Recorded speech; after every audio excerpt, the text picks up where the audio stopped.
Hello, ಪಕ್ಕಾ ರುಚಿ ರೆಸಿಪೀಸ್ಗೆ ಸ್ವಾಗತ. ನಾನು ನಿಮ್ಮ ಶಾಂತಲಾ. ಇವತ್ತಿನ ಪಕ್ಕಾ ರುಚಿಯಲ್ಲಿ ಸ್ಪೆಷಲ್ ಆಗಿ ಪೈನಾಪಲ್ ಗೊಜ್ಜು ಮಾಡ್ತಾ ಇದ್ದೀನಿ. ಮಾಡೋದು ತುಂಬಾ ಸುಲಭ, ರುಚಿ ಮಾತ್ರ ಸೂಪರ್ ಆಗಿರುತ್ತೆ. ಮದುವೆ ಮನೆಗಳಲ್ಲಿ ಹಾಗೂ ಇನ್ನಿತರ ಸಮಾರಂಭಗಳಲ್ಲಿ ಇದನ್ನ ಮಾಡ್ತಾರೆ. ಎಲೆ ಕೊನೆಯಲ್ಲಿ ಬಡಿಸ್ತಾರೆ. ಟೇಸ್ಟ್ ಅಂತೂ ಸೂಪರ್ ಆಗಿರುತ್ತೆ. ಒಂದು ಪೈನಾಪಲ್ ಇದ್ರೆ 150ರಿಂದ 200 ಜನಕ್ಕಾಗಷ್ಟು ಪೈನಾಪಲ್ ಗೊಜ್ಜನ್ನು ಮಾಡ್ಬೋದು. ನಾನಿಲ್ಲಿ 1 ಸ್ಪೂನ್ ಉದ್ದಿನ ಬೇಳೆಯನ್ನು ಫ್ರೈ ಮಾಡ್ಕೊಳ್ತಾ ಇದ್ದೀನಿ. ಸಣ್ಣ ಉರಿಯಲ್ಲಿ ಫ್ರೈ ಮಾಡಬೇಕು, ಜೋರೂರಲ್ಲಿ ಫ್ರೈ ಮಾಡಿ ಸೀದೋಗ್ಬಾರ್ದು. ಸೀದೋದ್ರೆ ಟೇಸ್ಟ್ ಚೇಂಜ್ ಆಗುತ್ತೆ. ಅದನ್ನು ಫ್ರೈ ಮಾಡಿ ಮಿಕ್ಸಿ ಜಾರ್ಗೆ ಹಾಕೋಬೇಕು. ಉದ್ದಿನ ಬೇಳೆ ಎಷ್ಟು ತೊಗೊಂಡಿನೋ ಅದೇ ಪ್ರಮಾಣದಲ್ಲಿ ಬಿಳಿ ಎಳ್ಳನ್ನು ತೊಗೊಂಡು ಅದನ್ನು ಫ್ರೈ ಮಾಡಿ ಮಿಕ್ಸಿ ಜಾರ್ಗೆ ಹಾಕೋಬೇಕು. 1 ಸ್ಪೂನ್ ಬಿಳಿ ಎಳ್ಳನ್ನು ತೊಗೊಂಡಿದ್ದೀನಿ ನಾನಿಲ್ಲಿ. ಕಪ್ಪು ಎಳ್ಳು ಬೇಡ, ಬಿಳಿ ಎಳ್ಳನ್ನೇ ತೊಗೊಳ್ಳಿ. ಅದನ್ನು ಫ್ರೈ ಮಾಡಿ ಮಿಕ್ಸಿ ಜಾರ್ಗೆ ಹಾಕೊಳ್ಬೇಕು.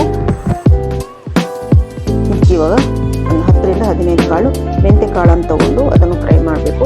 ಸಣ್ಣ ಉರಿಲೇ ಫ್ರೈ ಮಾಡಿ, ಎಲ್ಲದನ್ನು ಸಣ್ಣ ಉರಿಲೇ ಫ್ರೈ ಮಾಡ್ಕೋಬೇಕು. ಜೊತೆಗೆ ಒಂದು ಕಡಲೆಕಾಳು ಗಾತ್ರದಷ್ಟು ಹಿಂಗನ್ನು ಸೇರಿಸಿ ಫ್ರೈ ಮಾಡಿ ಅದನ್ನು ಸಹ ಮಿಕ್ಸಿ ಜಾರ್ಗೆ ಹಾಕ್ಕೋಬೇಕು. ಖಾರಕ್ಕೆ ಇದಕ್ಕೆ ಬ್ಯಾಡಗಿ ಮೆಣಸಿನಕಾಯಿನ ಯೂಸ್ ಮಾಡ್ತಾ ಇದ್ದೀನಿ. ಬೇರೆದು ಬೇಡ, ಅದಕ್ಕೇನು ಬೇರೆ ಮೆಣಸಿನಕಾಯಿನ ಸೇರಿಸ್ಕೋಬೇಡಿ. ಒಂದು 6ರಿಂದ 8 ಬ್ಯಾಡಗಿ ಮೆಣಸಿನಕಾಯಿ ತೊಗೊಂಡು ಫ್ರೈ ಮಾಡಿ ಅದನ್ನು ಸಹ ಮಿಕ್ಸಿ ಜಾರ್ಗೆ ಹಾಕ್ಕೊಳ್ಬೇಕು. ಇದಕ್ಕೆ ಸ್ವಲ್ಪ ಹುಣಸೆ ಹಣ್ಣನ್ನು ಸೇರಿಸಿ ರುಚಿಗೆ ಸ್ವಲ್ಪ ಸಾಕು. ಹಾಗೆ ಕಾಯಿ ತುರಿ, ತೆಂಗಿನಕಾಯಿ ತುರಿ, ಹಸಿ ಕಾಯಿ ತುರಿ ಅದನ್ನು ಸೇರಿಸಿ ನುಣ್ಣಗೆ ರುಬ್ಕೋಬೇಕು. ಒಂದು ಪಾತ್ರೆನ ಸ್ಟವ್ ಮೇಲೆ ಇಟ್ಟು ಅದಕ್ಕೆ ಕಟ್ ಮಾಡಿರೋ ಪೈನಾಪಲ್ನ ಸೇರಿಸಿ ಒಂದು ಸ್ವಲ್ಪ ನೀರನ್ನು ಹಾಕಿ 10 ನಿಮಿಷ ಬೇಯಿಸ್ಕೋಬೇಕಾಗತ್ತೆ. ಪೈನಾಪಲ್ಲು ಸಣ್ಣದಾಗಿ ಕಟ್ ಮಾಡಿರಬೇಕಾಗತ್ತೆ. ನಾನು ಮನೇಲಿ ಆಗಾಗ ಇದನ್ನು ಮಾಡ್ತಾ ಇರ್ತೀನಿ. ಹಬ್ಬಗಳಲ್ಲಿ ಹಾಗೆ ಸತ್ಯನಾರಾಯಣ ಪೂಜೆ ಎಲ್ಲ ಮಾಡಿದವಾಗ ತಪ್ಪದೆ ಮಿಸ್ ಮಾಡದೆ ಮಾಡ್ತಾ ಇರ್ತೀನಿ. ಎಲ್ಲರೂ ತುಂಬ ಇಷ್ಟಪಡ್ತಾರೆ. ಇದಾಗಿದೆ, ಇದಕ್ಕೆ ಸ್ವಲ್ಪ ಬೆಲ್ಲವನ್ನು ಸೇರಿಸಬೇಕು. ನಾನಿಲ್ಲಿ ಜೋನಿ ಬೆಲ್ಲವನ್ನು ಹಾಕ್ತಾ ಇದ್ದೀನಿ. ನಾನು ಆದಷ್ಟು ಜೋನಿ ಬೆಲ್ಲನೇ ಯೂಸ್ ಮಾಡೋದು ಎಲ್ಲದಕ್ಕೂ. ಚೆನ್ನಾಗಿ ಮಿಕ್ಸ್ ಮಾಡಬೇಕು. ಇದಕ್ಕೆ ಇವಾಗ ರುಚಿಗೆ ತಕ್ಕಷ್ಟು ಉಪ್ಪನ್ನು ಹಾಕ್ಕೊಳ್ತಿದ್ದೀನಿ. ಇದನ್ನು ಸೇರಿಸಿ ಚೆನ್ನಾಗಿ ಮಿಕ್ಸ್ ಮಾಡಿ ಒಂದು ನಿಮಿಷ ಬೇಯಿಸಬೇಕು. ಇದು ಇವಾಗ ಆಗಿದೆ.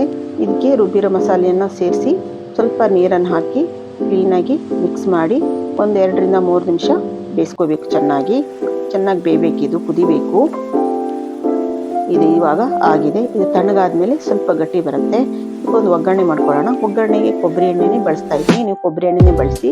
ಇದು ಟೇಸ್ಟ್ ಮತ್ತು ಪರಿಮಳನೂ ಕೊಡುತ್ತೆ. ಇದಕ್ಕೆ ಒಂದು ಅರ್ಧ ಸ್ಪೂನ್ ಸಾಸಿವೆನ ಹಾಕಿ, ಹಾಗೆ ಒಂದು ಮೆಣಸಿನಕಾಯಿನ, ಒಣ ಮೆಣಸಿನಕಾಯಿ, ಬ್ಯಾಡಗಿ ಮೆಣಸಿನಕಾಯಿನ ಕಟ್ ಮಾಡಿ ಹಾಕಿ ಕರಿಬೇವನ್ನು ಹಾಕಿ ಒಗ್ಗರಣೆ ಮಾಡಿದರೆ ಸೂಪರ್ ಆದ ಪೈನಾಪಲ್ ಗೊಜ್ಜು ರೆಡಿ ಆಗುತ್ತೆ. ಮಾಡೋದು ಎಷ್ಟು ಸುಲಭ ಅಲ್ವಾ? ಯಾವುದು ಮಸಾಲೆಯನ್ನು ಬಳಸಿಲ್ಲ ಇಲ್ಲಿ. ಆರೋಗ್ಯಕ್ಕೂ ತುಂಬ ಚೆನ್ನಾಗಿರುತ್ತೆ. ಮನೇಲಿ ಮಾಡ್ಕೊಳ್ಳಿ. ಹೇಗಿತ್ತಂತ ಕಮೆಂಟ್ ಮಾಡಿ, ಲೈಕ್ ಮಾಡಿ, ಶೇರ್ ಮಾಡಿ, ಸಬ್ಸ್ಕ್ರೈಬ್ ಮಾಡಿ. Thank you.